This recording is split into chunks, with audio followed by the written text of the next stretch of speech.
Magpainit ng kawaling may mantika, magisa ng bawang, luya at sibuyas. Ayan, gisa-gisahin lang po natin mabuti hanggang sa bumango. At kapag okay na nga itong ginigisa nating bawang, sibuyas at luya, next naman natin ilagay ang daing. Guys, pwede kayong magsahog ng kahit ano dito. Pwedeng baboy, manok, or giniling. Kung anong gusto ninyo.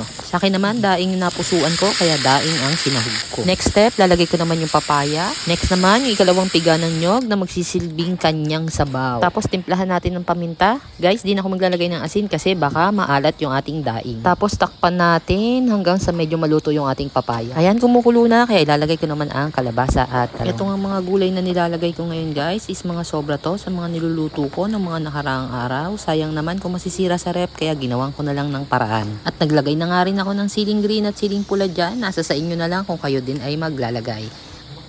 At wala na nga rin patumpik-tumpik pa, nilagay ko na rin yung kakang gata. Takpan po natin hanggang sa maluto lahat ng mga gulay.